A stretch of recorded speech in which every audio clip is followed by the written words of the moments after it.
Yeah, so first of all, I would like to welcome everyone to the webinar, everyone who has made time to join us today. Thank you so much for being here. And 154, thank you so much for giving us this platform to be able to chat through a little bit about what we're going to discuss throughout this time.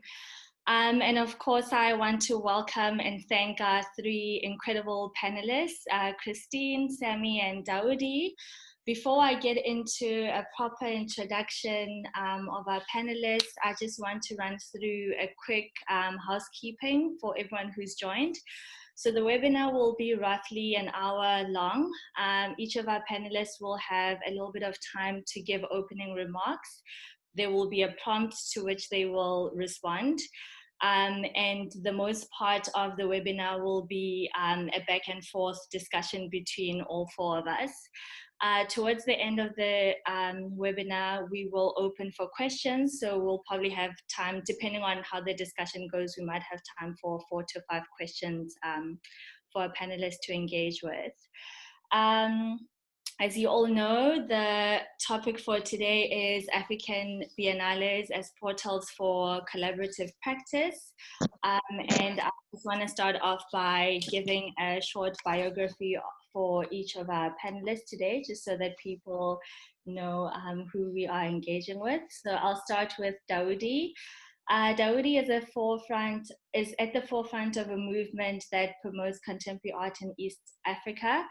In 2007, he co-founded START, a journal of arts and culture criticism, which you can find at startjournal.org.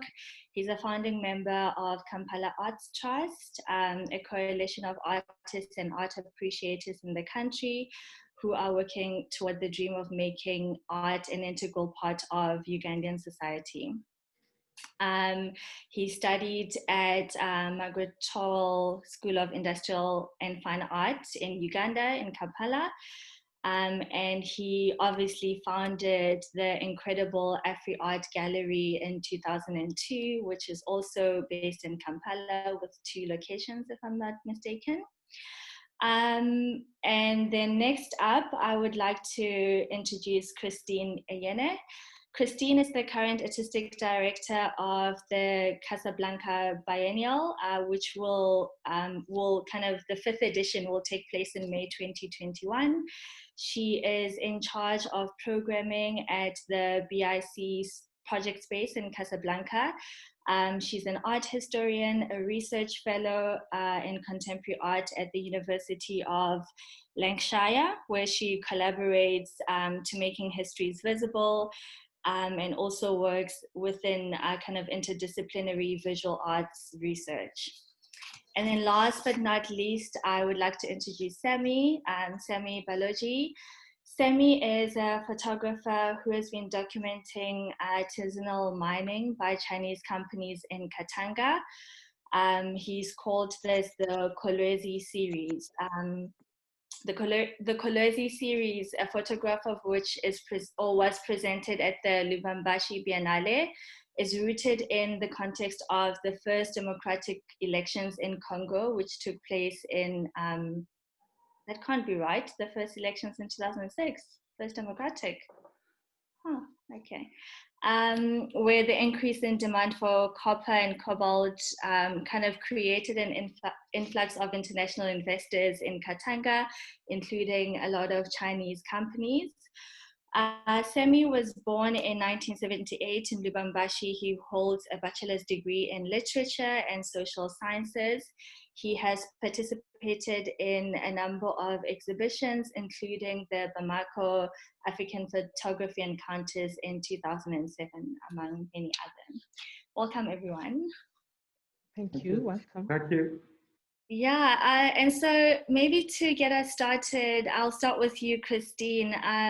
If you could just give us a couple of opening remarks regarding what you consider collaboration before we get into African Biennales, but kind of this question of what collaboration actually means in your mind? I thought more in terms of instead of being abstract, really talk about my experience of the Casablanca Biennial. I could also speak from the perspective of the Dakar Biennial, but I don't think within the 5 minutes I won't have time really. I sort of want to give a little bit of a background of the biennial, because for me, I saw it like working on this project was for me a first element of collaboration as someone who's based in the West and, you know, doing different kind of projects on the continent. Just to give a bit of background, the Casablanca Biennial was first initiated in 2012 by Mostafa Romli, who's a Moroccan photographer and visual artist who developed his activity in the 1990s. And the story behind the biennial is that it began with a residency that Mostafa built over 10 years from the late 90s to 2008 on the coast in the Essaouira region, alongside a contemporary art center that he also created. So the biennial was the project's set up in Casablanca to showcase every 2 years the work that was created at the residency. The biennial wasn't really in my scope for the first 2 editions. And then in 2015 or 16, Burkinabe artist Seydou Diko recommended Mostafa to approach me to work with a curator. And it took me a bit of time to accept the invitation to work on the biennial. I won't go into all the details, but one of the reasons that motivated me to work on the project was that it was an independent initiative created by a Moroccan artist, which I felt was really brave. And also that it had a holistic vision with a very inspiring residency for the artist, where art is being produced or created, a contemporary art center with the idea of collecting, creating a collection that could be accessible to the public, and the biennial, which is more an international exhibition platform. So I saw working on the Casablanca Biennial as a first element of collaboration. I've been working on the biennial since 2017, and the first edition was rather challenging, but Mostafa really had this idea of developing a long-term collaboration. So now working on my second edition, which is the 5th edition of the biennial, it's been a way for me to both engage with Mostafa's vision that we share, but also to sort of reshape the biennial or restructure it in a way that it becomes a viable project in line with standard working methods, but also for it to be practicable and manageable for any other curator who will be involved with the biennial in the future. And also for the biennial to respond to the needs of local and international artists while being adapted to the local context in Essaouira and Casablanca. So from the outset, the biennial was always anchored within an idea of collaboration. I can't speak for the past edition, but I can talk about the forms of collaboration that I've developed or I'm currently developing as part of the biennial, which are also part of my own practice as a curator, bearing in mind that in the current context, most of it is on hold, or there are projects that I can't go into details because they are not confirmed yet. But my first idea and with the biennial was to engage first and foremost with the local cultural scene. And in a way, in Casablanca, it was also informed by the fact that independent structures in Casablanca were much more responsive than public institutions. For instance, in 2018, administratively, it was very difficult to secure the venues I wanted to use for the biennial, which were a disused slaughterhouse and a deconsecrated cathedral. But a lot of independent spaces opened their doors to the biennial, and it wasn't like there was a main exhibition and the off, like for instance in Dakar, but it was all these venues which were which had very diverse sizes, were all invested collectively in the biennial. So for me, that was one form of collaboration, when doing a project and engaging with the local context and seeing who else, can join the project. Another initiative that I was very keen on was... Christine, maybe we can get into the kind of specifics of the project once we've kind of heard a little bit of an introduction from Sammy and Daudi. Okay. 'Cause I'm very interested in also finding out like you said, the actual specifics of what this collaborative work, how it plays out, how it actually plays out in the day-to-day of either running a biennial or putting one together. So I'm just going to give the two speakers a chance to just give a quick introduction, and then we can come back to kind of the specifics of the project. Okay. Yeah. Okay, so maybe Sammy, if you want to go next. Yeah, thank you for the invitation. I mean, if I must say something around the collaborative practice, I would say for me, what I understand through the collaborative process is the fact that it's really a space where we can share or we can create bridges between different fields, between different disciplines, in terms of it could be between art and research through anthropology, ethnography, but even architecture, but even other disciplines, in order to raise, I would say, what it's related to a certain context. And in my case, or in the Lubumbashi Biennale case, it started after the 2007 experience in Bamako, where I was invited with another Congolese photographer called Gulda Magambo, who were part of the Bamako Biennale in 2007. And that was the first time for us to kind of visit a biennale in Africa, in the continent. And it was really amazing and really a great experience for us to come together with curators, with intellectual and African activists, but also thinkers around also questions that are important, I would say, for the continent and also the diaspora. So by imitating this idea to recreate another biennale in Lubumbashi, it was really important for us to also raise those questions, but also those exchanges in this context of this mining area, which is historically also important and connected with all the international I would say economically, but even politically, it's really connected with the world. But at the same time, it has always been really shown shown through another perspective, through a Western perspective, without having local experiences. So for me, collaborating with even the biennale and the collective, this idea of collaborating with curators, but also anthropologists and historians in order to raise the biennale in Lubumbashi, really this experience of sharing ideas and experiences. I really am drawn to kind of this idea of thinking of collaborative practices in an interdisciplinary way. And one of the reasons why I'm excited about this conversation is because it's already kind of drawing itself out, like with Christine as an art historian and a researcher, but Sammy also kind of on the ground as an actual photographer, visual artist working in a specific medium. And of course, Daudi, with your experience in the art industry, but also as an artist and as a gallerist yourself, and kind of that interesting intersection of what happens when different people who are interested by different things actually sit together to kind of talk about the, like a common goal.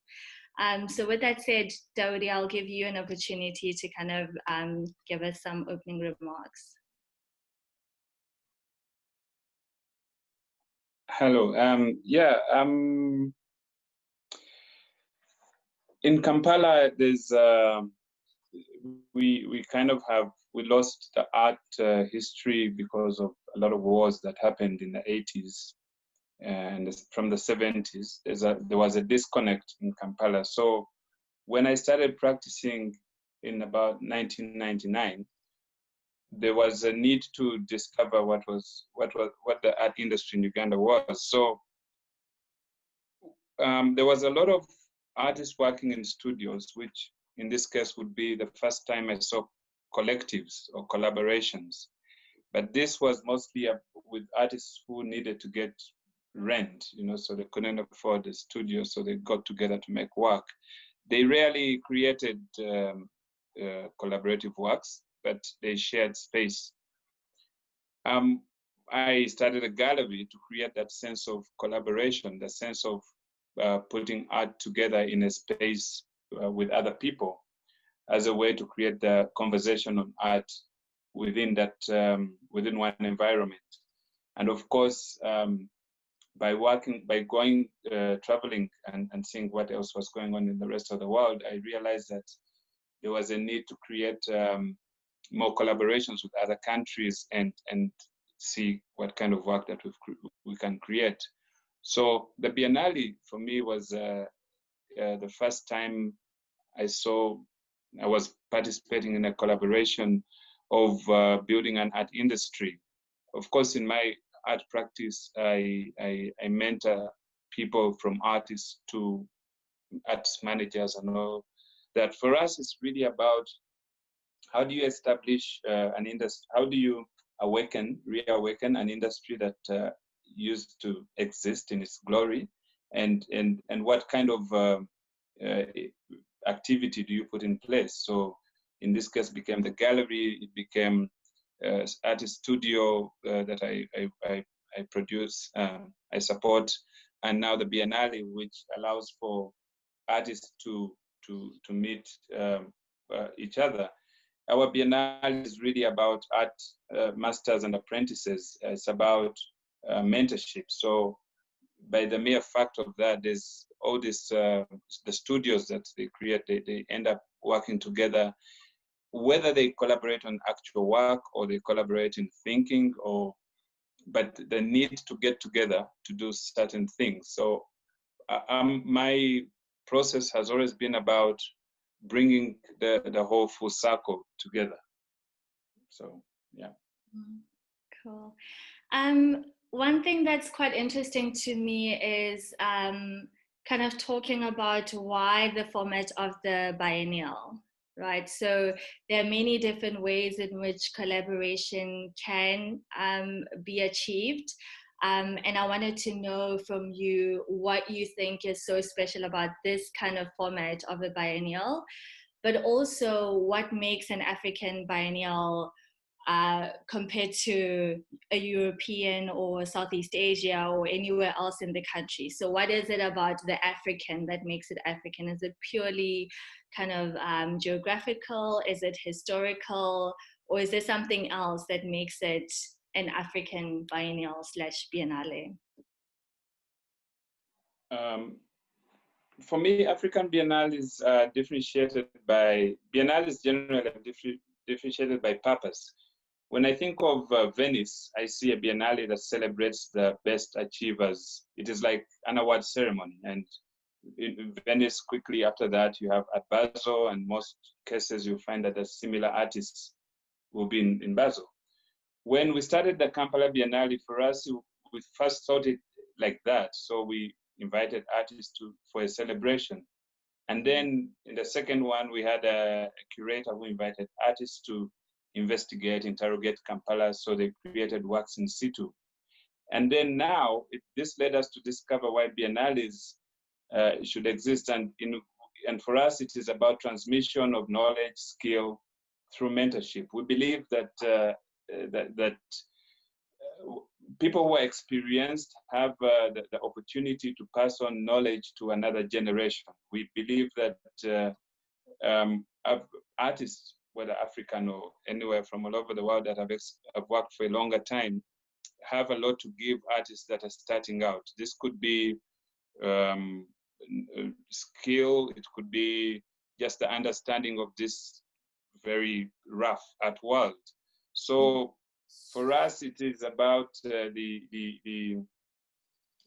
our purpose, our format is about transfer of knowledge and experience and skill. So we keep it around that.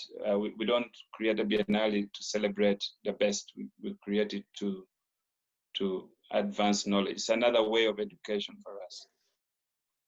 Yeah. I think for me, because I've had the experience of visiting the Dakar Biennale and then co-curating the Dakar Biennale, what I've seen with the Dakar Biennale first was that the fact that it was an initiative from Senegalese artists, and the fact that there was a desire from these artists in the early 90s to set up this biennial. So I believe that in a way there is a need from the artists, who want to sort of have a platform where they can showcase their work. But then my experience of co-curating the Dakar Biennial was that there is indeed a need for transmission. I think, and I spoke to other curators, notably Elisa Tangana, who co-curated the biennial in 2014. And I think for a lot of us, it's been really challenging. And one of the difficulties, I mean, we all want to, I mean, it's not we all want to curate Dakar, but like we all want to be involved because we want to be, because it's an African biennial, so we want to make sure in a way that it continues. So we like when I agreed to do it, for me it was the idea of not being in the West and saying, oh, there's no biennials in Africa or whatever. But one of the challenges there is that there's no sort of legacy. And what I mean by that is that I had a conversation with, I remember mentioning it to Ngone, and I was saying, Ngone Fall, so I was saying, I was telling her all the issues that we had encountered curating the biennial, and I was like, oh, I want to write a report, and maybe this can be useful for the next edition. And Ngone was telling me, oh, don't bother, because I've written so many reports, and it doesn't, it's not passed on to the next team. So the idea of Daudi, like you were saying, the idea of transferring knowledge, I think for me that's something that's missing in Dakar, unfortunately, which is that Dakar is our the most established biennial. And what we're trying to do in Casablanca is think of this idea of transmission. And it's also something that I've been thinking a lot since BC Silva passed away, because she was really in this idea of transmission, of transfer of knowledge, and thinking about the next generation.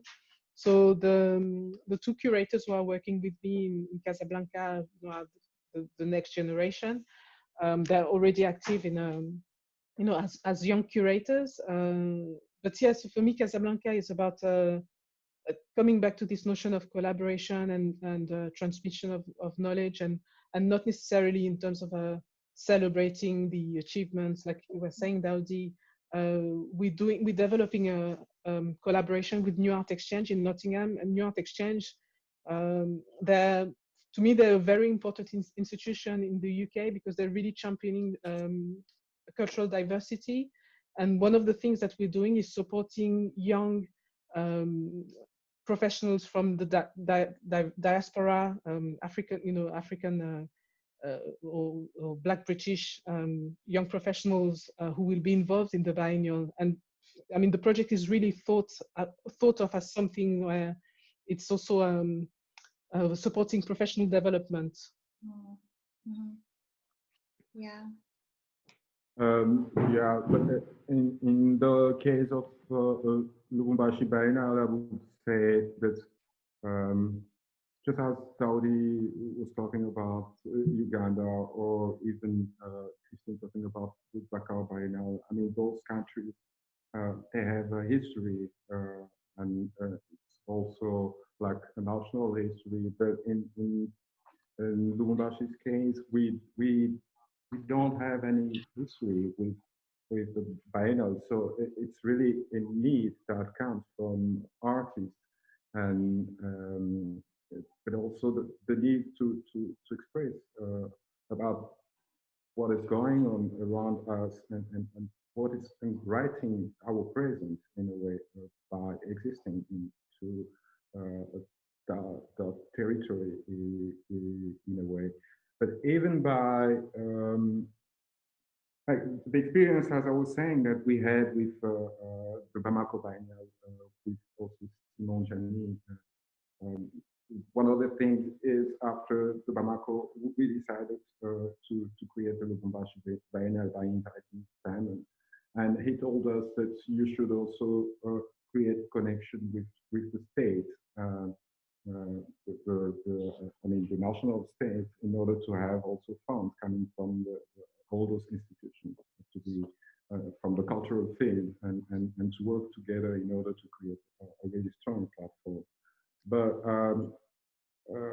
and actually, the Lubumbashi Biennale doesn't have any funds coming from the government or even the cultural institution.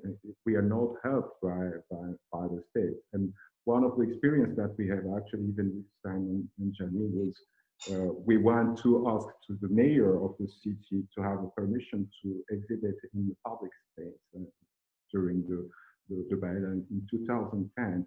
And the mayor asked us what was our budget actually that we were planning to raise for the exhibition and the biennale, and we show him what we were trying to raise, and then he asked us to give 10% of the budget that we were preparing for the biennale. So it means that in terms of our experience, it's not only creating a platform where the artwork can be produced and dialogue with the city, but we need also to create all other services around the artwork in order to have also the public and also connecting with the public but even the educational field. It's like doing everything. So I wouldn't say that it's really a biennale as it is, or as it's linked with all these international exhibitions that were made in Europe, where finally, like the Venice Biennale, where you have a state pavilion. So it's not really into that route. So it's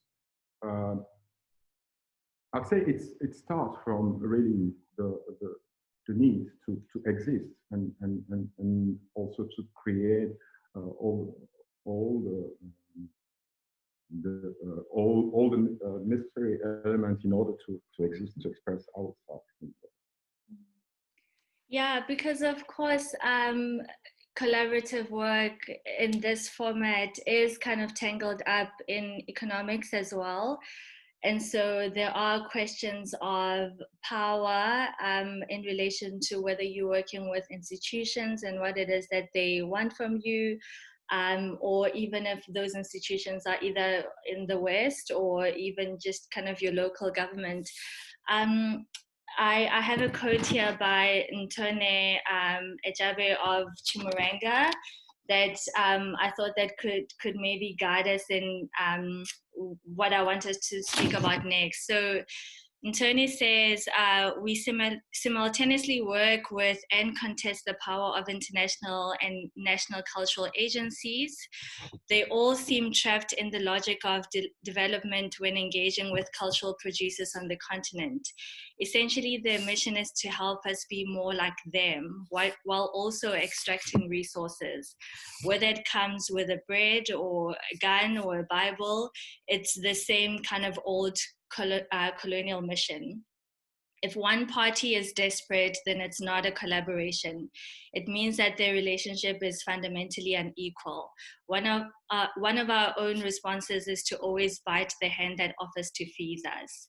And I just wanted to hear your thoughts on this idea of being tangled up with institutional power, either from your kind of different locales or even kind of Western institutions. Oh, okay. No, you go ahead. I can go. Well, yeah, that I like Antone's statement. It's very hard for somebody like me to write it. I guess I should braven up. But we suffer a lot from the question of the funding. Because the work that we do, I'm a businessman, I'm an artist, I own a gallery, I could do very well with just running my gallery. But then I spend a lot of my time raising funds for a biennale in Kampala, which ends up being a nightmare, because especially now, because we we are turning our Biennale to an online platform this time. And just to convince already existing partners that we are going this direction, it's like the biggest nightmare. And just now somebody called me who wants to write an article about the Kampala Biennale. And I told them, wait until when we announce, because we're trying to figure out some issues. And these issues are really about the support. Of course, our governments do not give any funds or even care to understand what it is that we do. But when we get the funds that we get, it's mostly from Europe. One of the supposed to be major funders of our Biennale, this edition, pulled out last 2 weeks ago because they didn't think we could produce a Biennale online in Africa. You know, they didn't think that we could, that we have that tech, because they inquired from some of their colleagues who are tech experts, and they said that it's impossible to pull off, especially in Africa. And yet I looked at the team that we are working with. The Europe outsources tech work from them. So it is not a partnership. It is really like somebody is desperate. We are desperate. The existence of the next Biennale is not guaranteed after this one. We have some funds for this one, but I was telling a colleague of mine that I cannot keep doing this like this. I cannot promise another Biennale when the process of doing so is begging in a way that as if, you know, we are doing a very useless thing. So it is really problematic, and one of the biggest challenges, and I don't know whether that's why biennales fail, but it needs some kind of private investments. I mean, art world need to invest in collectors and people who appreciate and buy and consume art. They must be putting their money there, because then it produces these results of great artists who are confident, who produce the work that will turn the world on its head. So it is very important project that we do every biennale that happens on this continent. But for some reason, nobody really, the authorities or governments or organizations that support tend to make it a very secondary, and because, yeah, as if it's not something that is important, yet they're interested in the art world. I just don't get it. I funded the first Biennale with my own funds because I just thought this must happen. But I can't do that for the rest, you know, forever. So it's very complex in that way. I think talking from the perspective of Casablanca, I mean, it's also challenging. In 2018, we had a situation where, you know, it was difficult to get Moroccan partners to be like funders to support the biennial. So it was mainly funded by the Fondation Maroc Premium, which is Mostafa Ronli's foundation. What we're trying to do is, so we had a plan for the 2020 edition, which is now 2021, where we were going to organize, you know, fundraisers, and we were also thinking in terms of how to make the biennial self-sufficient, and, you know, sort of do projects that would raise enough money so that the biennial would rely on these funds, right, rather than you know, having to get funds from you know, external funds. But realistically, because the biennial is international and we have artists coming from different parts of the world, so what I've decided for this edition from last year, since we started working on that edition, was that we would indeed reach out to, you know, funders from the countries where the artists are coming from. But I also, I mean, this question of the funding from the West and strings attached is something that, I mean, we've been talking about for many years. I believe that in the West there are also African people who, you know, people who are based in Europe or the States, but who are, you know, who are African heritage, who pay their taxes, and that public money, you know, when we get some institutional funding from Europe, for instance, it's public money. And, you know, I think my sisters pay their tax in France, I pay my tax in England. You know, if it's public money that's used for art, you know, I believe that we are also entitled to this funding, which is also, it's also challenging actually as I mean, there's been a lot of debate recently following the death of George Floyd in terms of, you know, how institutions are still exclusive and they're not catering to a lot of the diverse community, and everyone is, you know, all the adults who are working are paying their tax. So it's like money that should also go back to diverse communities.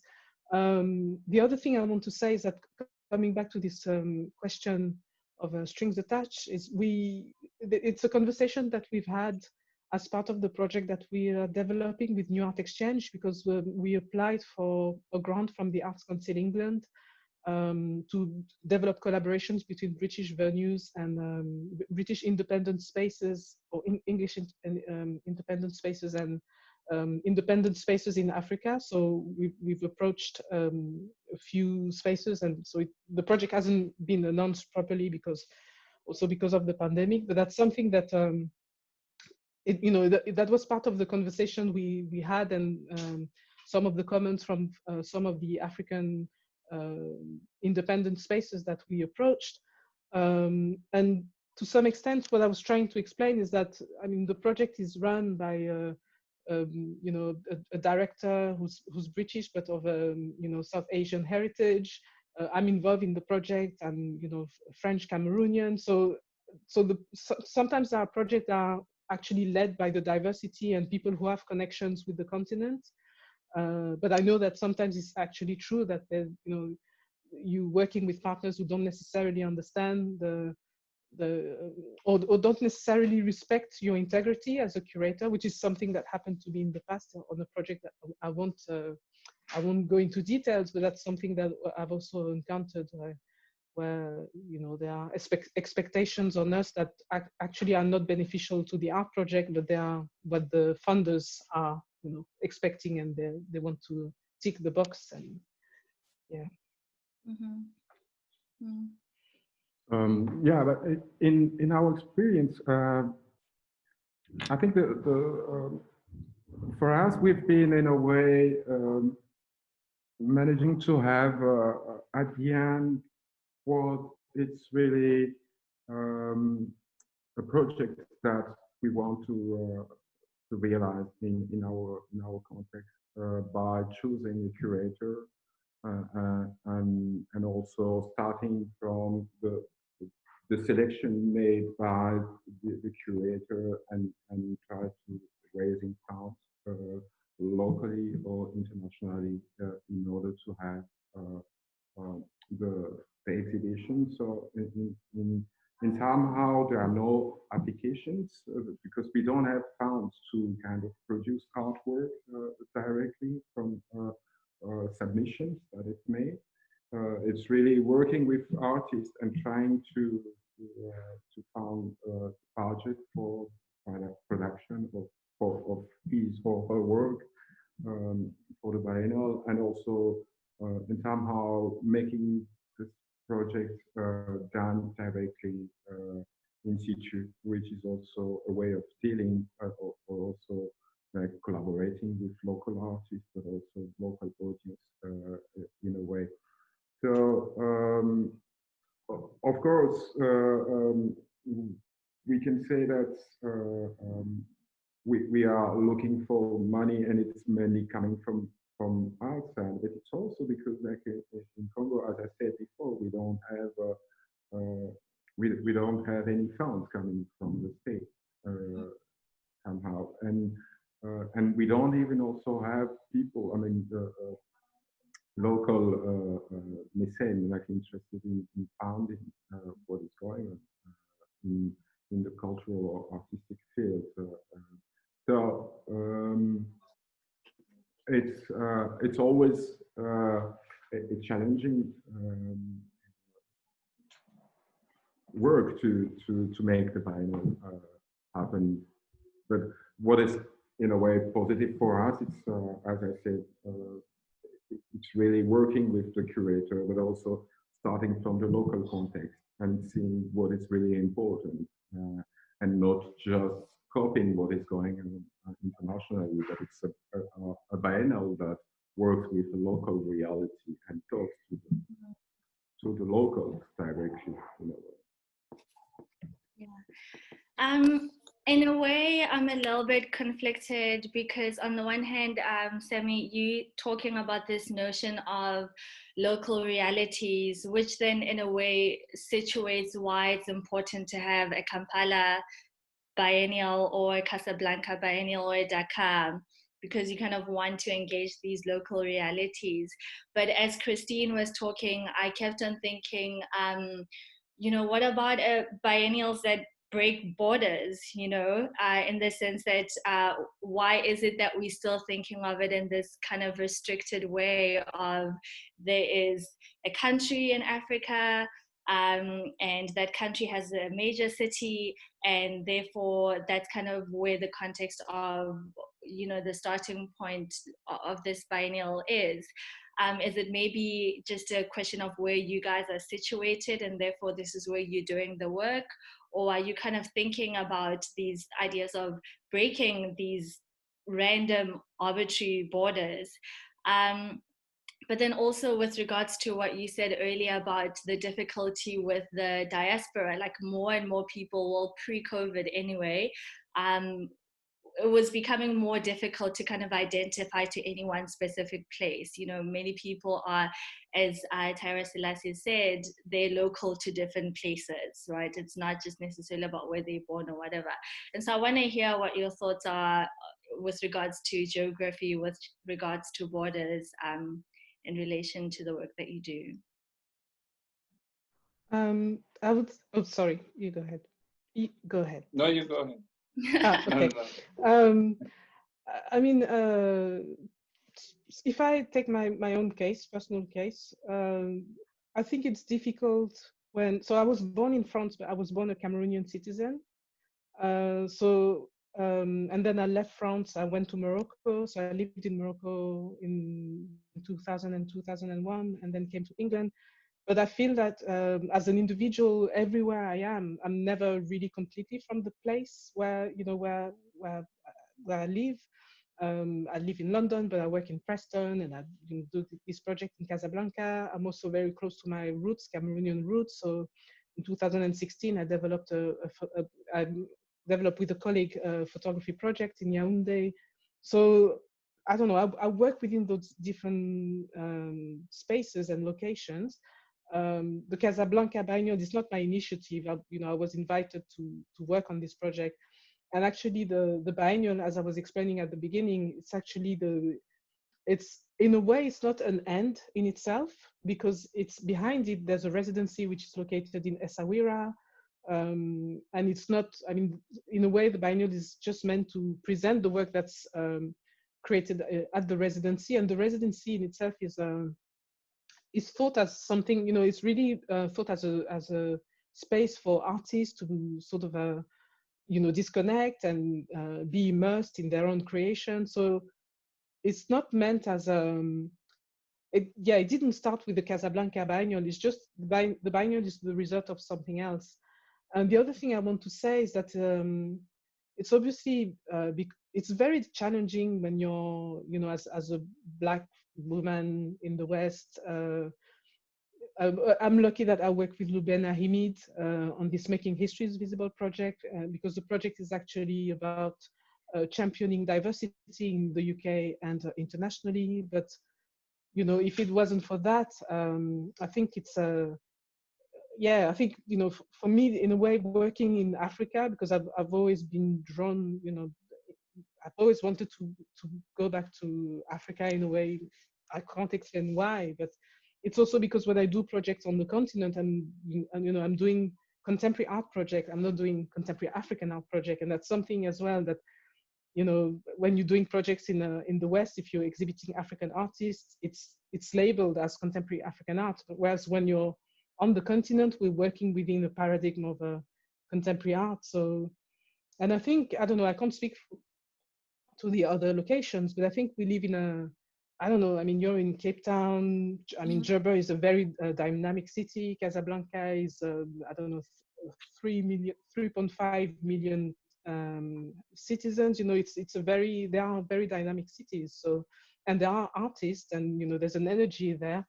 And I find actually working with younger people also that there is a, I mean, we sort of want to interact, not necessarily in the format of the white cube, the biennial as a white cube, and also object-based project. And I think I'm sure Sammy and Daudi, you know, we sort of have the same, especially the Daudi's project, what I found really interesting of the masters and the sort of masters and apprentices. For instance, for the biennial in Casablanca, I've been thinking a lot during the pandemic and the lockdown in terms of how I've been thinking a lot about the residency as a place where artists could create almost projects that are more based on the experience than on the object. So that's something, also things that I've been thinking about. And also in Dakar in 2012, when we prepared the biennial during the uprising, and I was thinking, you know, what if we can't actually do the biennial? I was one of the projects I proposed, and I wrote that in the catalog. I proposed, I had this idea of a immaterial exhibition, so something in the space but with no object in it. So I think we all think in terms of you know, there are projects that lend themselves to having a sort of a conventional exhibitions, but there are also curators like ourselves and artists who are interested in the experience and sharing with the, you know, with interacting with the audience in ways that go beyond the object or the white cube. Yeah, I like what you said, Christine, about the purpose of a biennale as well. It's not to create products for sell.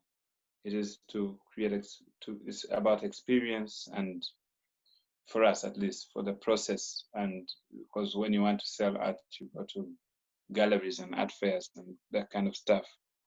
But when you asked about the situation of the biennale, especially like Kampala, it is really because I am in Kampala that I remember somebody told me when we started the biennale, before we started the biennale in Kampala, that they were trying to apply to Dakar, and I think no Ugandan artist had been to Dakar over the years.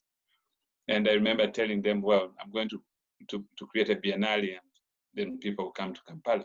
So it was really about creating something where I am that can bring the city.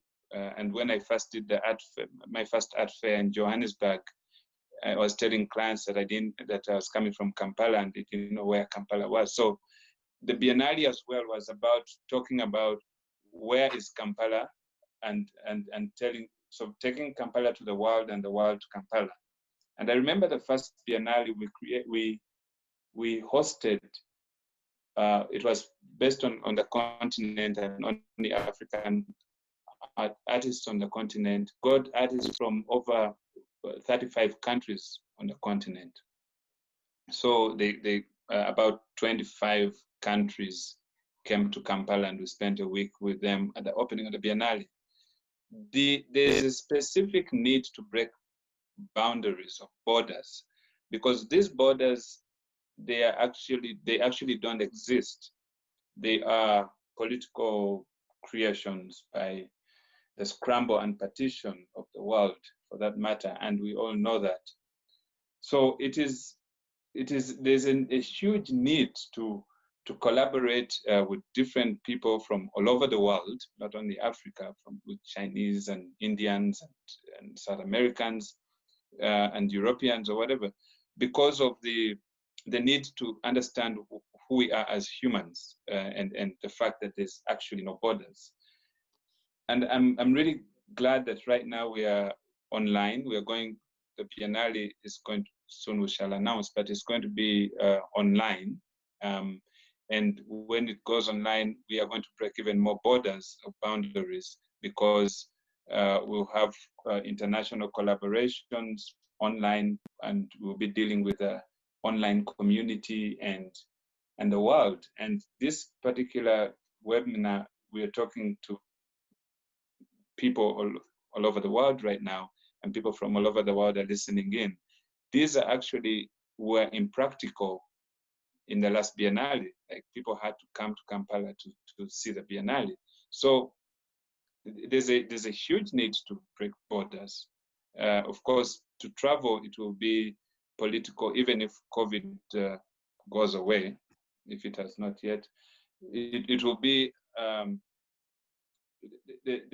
it would be great if the governments understood, especially in the continent, that there's no need for visas. It's so hard for me to go to Mali. There's no, in Bamako, there's no embassy in Uganda that gives me a visa to go to Bamako. So I have to send my passport to Addis Ababa to get a visa, it comes back and then go to, or I need to contact people who are in high places in Bamako to get me a visa. It's like ridiculous. So, but yeah, I would say borders must be, we do whatever it takes to break borders. I can add one thing which is quite important is also the colonial legacy, actually, in both sides. And I mean, I'm talking about North and South.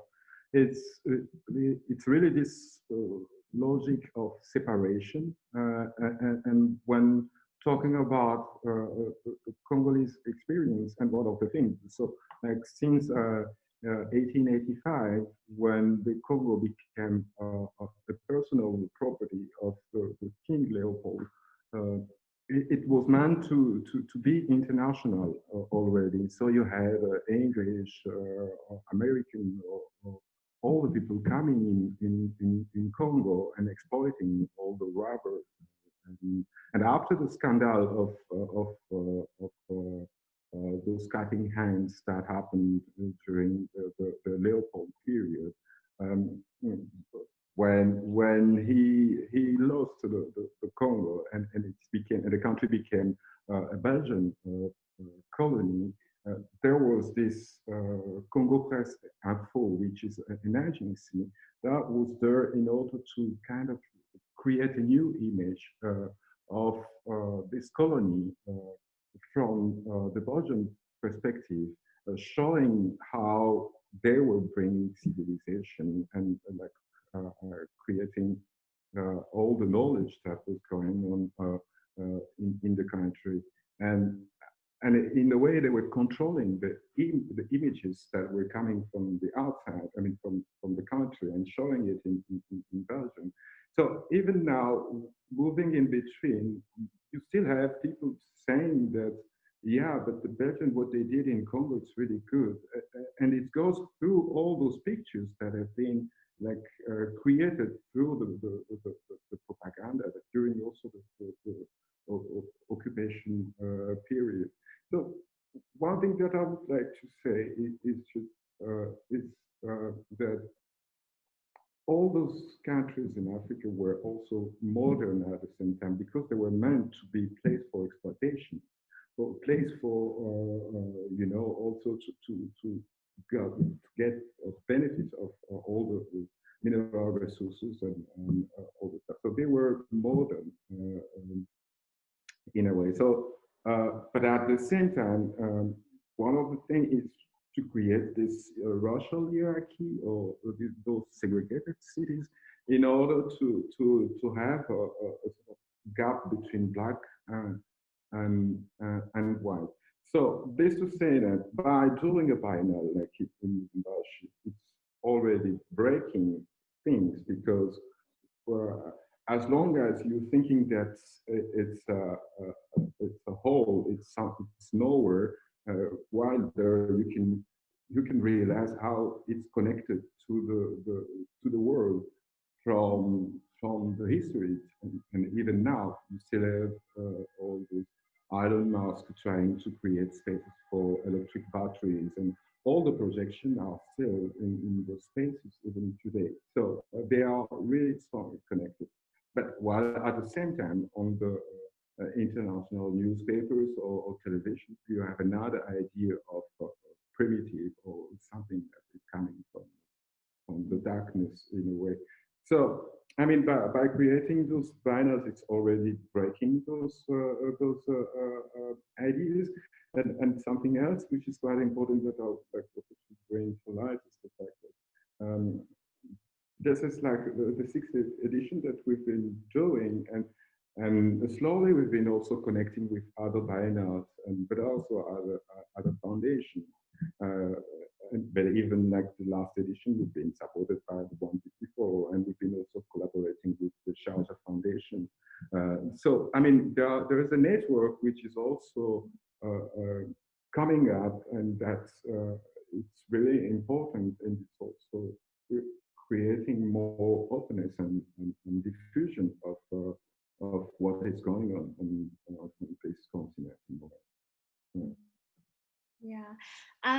So we're gonna go over to answering a couple of questions from the audience. And I guess one of them, Sammy, you've actually just kind of touched on with regards to networks between different biennials across the continent, that those conversations are kind of already happening. So I'll just move to another question maybe.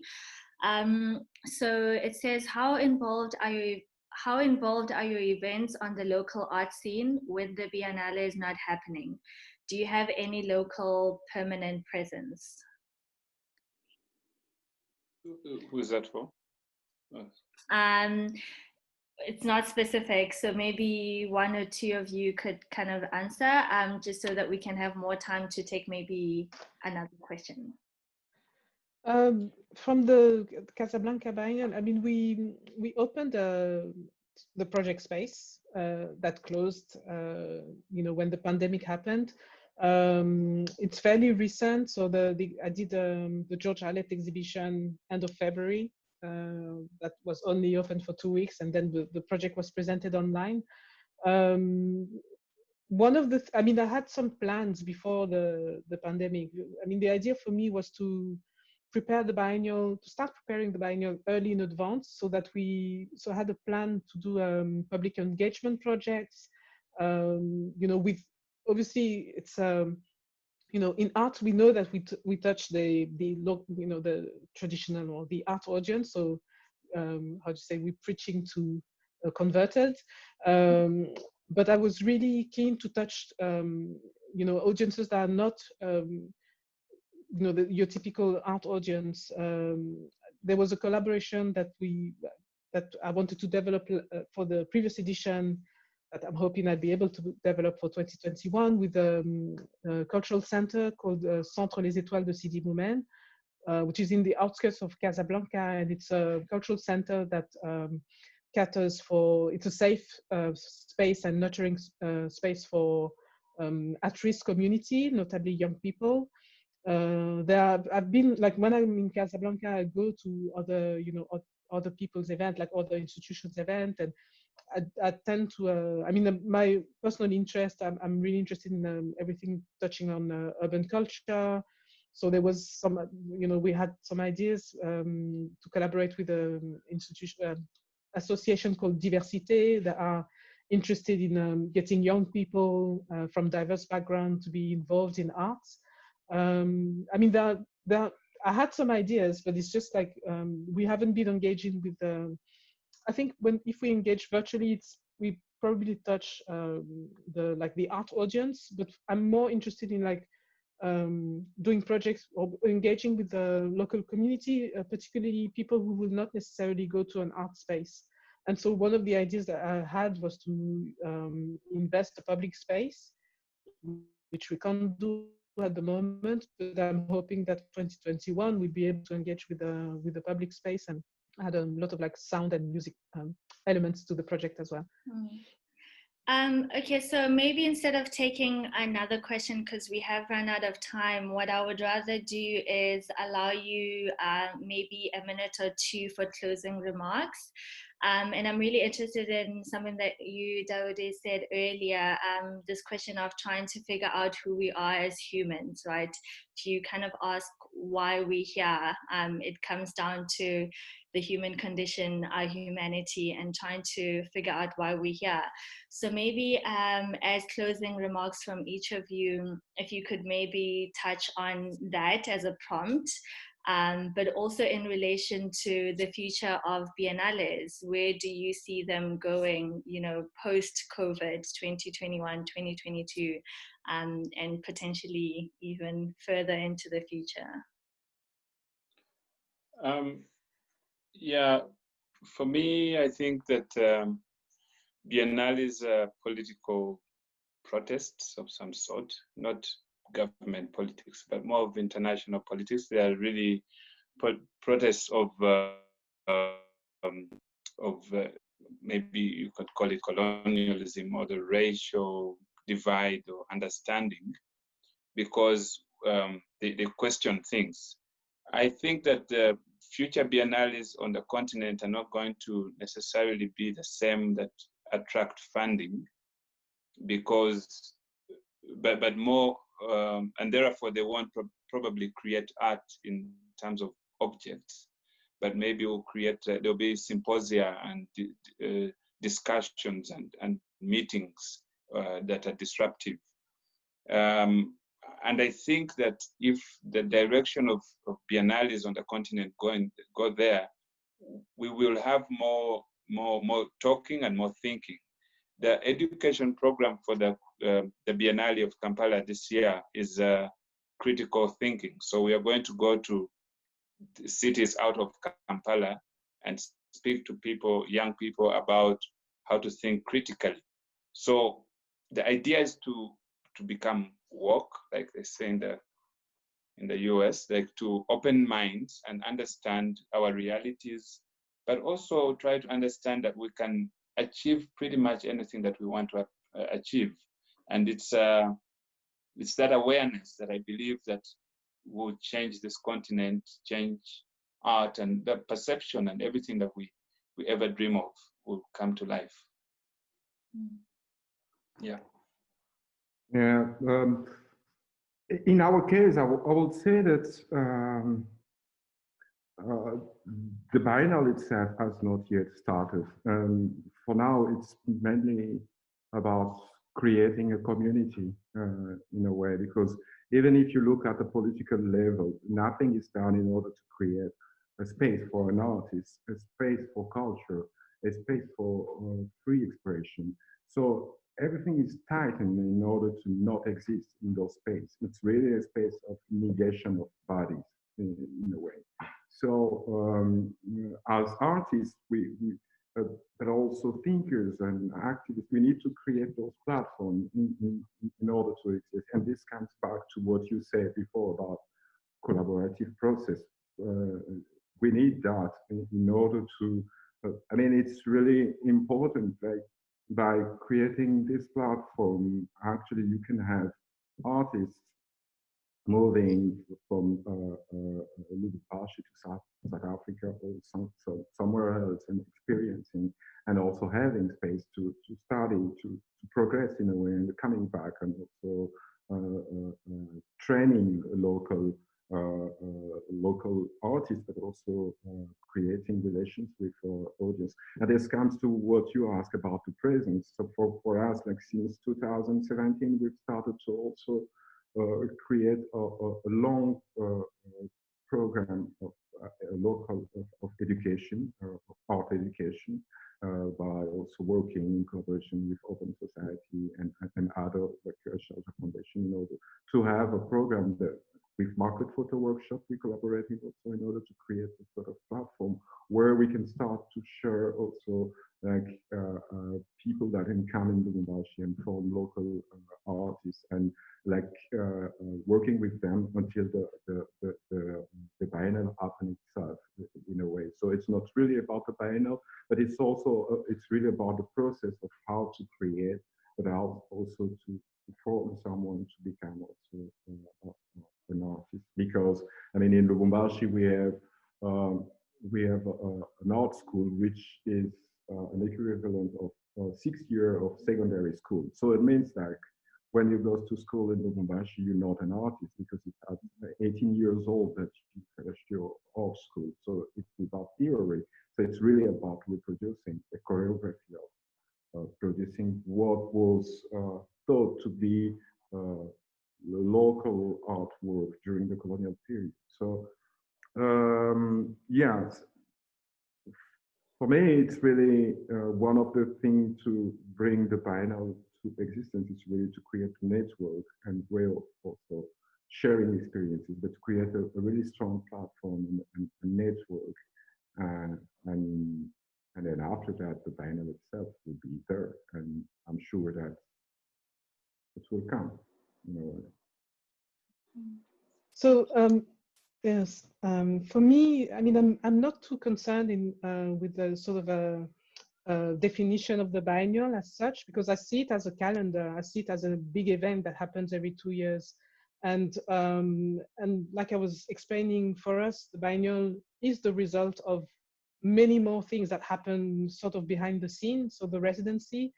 So maybe to sort of finish from my side, we really wanted to put across the message that we're really keen to share our resource, because the residency is really it's a beautiful place. It's we have like 10 we can have like groups of 10 artists each time, and there are production facilities. And there's something we didn't talk about, but I was thinking actually when I read the brief about the idea of a roaming Pan-African biennial. That was an idea in 2009 that was explored at Manifesta Coffee Break. So I was like preparing this conversation. I was thinking about how we can collaborate as biennials on the continent. I know that at the moment Casablanca is not doing it, but we've had a few conversations. But I just wanted to put across the message that we're keen to sort of share, if to have some of your artists, Sammy or Daudi, to come in the residency, because we have a capacity to to host artists and to produce artwork. I also think that there are artists that create objects, there are artists that create ideas. So I'm not completely dismissing the idea of the exhibition format, because there are artists who are creating because that's what they do. So I think I'm sort of balanced in terms of the idea of exhibition format and biennial. I think we need to consider both coexisting. And yeah, so I wanted to finish with that. Yeah. Well, from my side, I just would like to thank all three of you so much for having this conversation with me. It's been really incredible and insightful. But I also want to urge everyone who's joined in, because there's a lot of questions that we haven't been able to touch on, to maybe continue the conversation and continue this engagement via social media. So on the invitation, you would have seen all of our handles and like websites where to find people. And so like Daudi said, in this digital age, it's very easy to get in touch and to keep connected and to keep the conversation going. So thank you so much for making time, and thank you 154 Contemporary Art for kind of putting together this platform, and good night, I guess. Good night. Good night. Goodbye.